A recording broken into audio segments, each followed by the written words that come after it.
স্পষ্টভাবে জানিয়ে দেই, এই যে সিকিউরিটি রিস্কের কথা বিবেচনা করে ভারতে বিশ্বকাপ না খেলা, এটা আমাদের সরকারের সিদ্ধান্ত। আসন্ন টি-20 বিশ্বকাপে অংশগ্রহণ নিয়ে বাংলাদেশকে 24 ঘন্টার সময়সীমা বেঁধে দিয়েছিল আন্তর্জাতিক ক্রিকেট কাউন্সিল আইসিসি। এই সময়ের মধ্যেই বিশ্ব ক্রিকেটের নিয়ন্ত্রক সংস্থাকে জানাতে হবে বাংলাদেশ ভারতে গিয়ে বিশ্বকাপ খেলবে নাকি টুর্নামেন্ট থেকে সরে দাঁড়াবে। নির্ধারিত সময়ের মধ্যে সিদ্ধান্ত না জানালে বাংলাদেশের পরিবর্তে অন্য দেশকে সুযোগ দেওয়ার কথাও জানিয়েছিল আইসিসি। সুবিবেচনার সাথে নিয়ে আমাদেরকে শ্রীলঙ্কায় খেলার সুযোগ করে দিবে বিশ্বকাপ।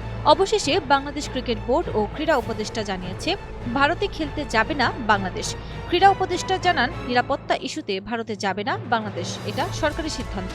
আরএফএল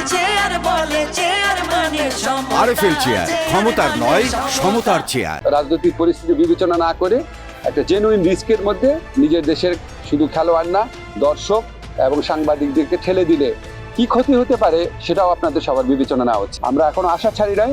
আমরা আশা করব আইসিসি আমাদের জেনুইন সিকিউরিটি রিস্কটা সুবিবেচনার সাথে নিয়ে আমাদেরকে শ্রীলঙ্কায় খেলার সুযোগ করে দিবে বিশ্বকাপ। এমন সংকটময় পরিস্থিতিতে বড় পদক্ষেপ নিতে পারে পাকিস্তান ক্রিকেট বোর্ড পিসিবি। বাংলাদেশের ম্যাচের ভেন্যু পরিবর্তনের দাবি মানা না হলে পুরো বিশ্বকাপই বয়কট করতে পারে সাবেক বিশ্ব চ্যাম্পিয়ন পাকিস্তান। এমন খবর প্রকাশ করেছে দেশটির প্রভাবশালী গণমাধ্যম জিও নিউজ।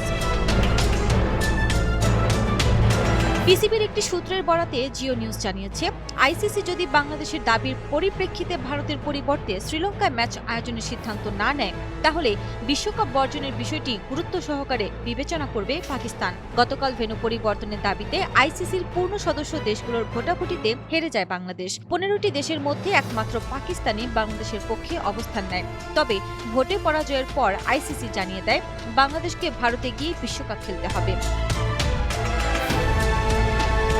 বাংলাদেশ সরকারের পক্ষ থেকে ভারতের উগ্র হিন্দুত্ববাদী সংগঠনগুলোর হুমকির কারণে নিরাপত্তা শঙ্কার কথা তুলে ধরা হয়েছে।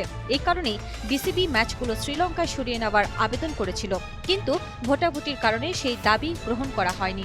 এর আগেও পাকিস্তানের বিশ্বকাপ বয়কটের হুঁশিয়ারির খবর প্রকাশ পেলেও পরে তা ভিত্তিহীন বলে দাবি করেছিল দেশটির অন্য গণমাধ্যম। ফলে এবার জিও নিউজের প্রতিবেদন গুঞ্জন নাকি বাস্তব সিদ্ধান্ত, তা নিয়ে চলছে আলোচনা। এদিকে আজ বৃহস্পতিবার ক্রিকেটারদের সঙ্গে বৈঠকে বসছে বাংলাদেশ ক্রিকেট বোর্ড বিসিবি। এই বৈঠকের পরই টি-20 বিশ্বকাপে বাংলাদেশের চূড়ান্ত অবস্থান স্পষ্ট হতে পারে। কি এমন চেঞ্জ হয়েছে ভারতের যে আমরা ভাবতে পারবো যে ভারতে আবার কোনো উগ্রবাদী আস্ফালন হবে না?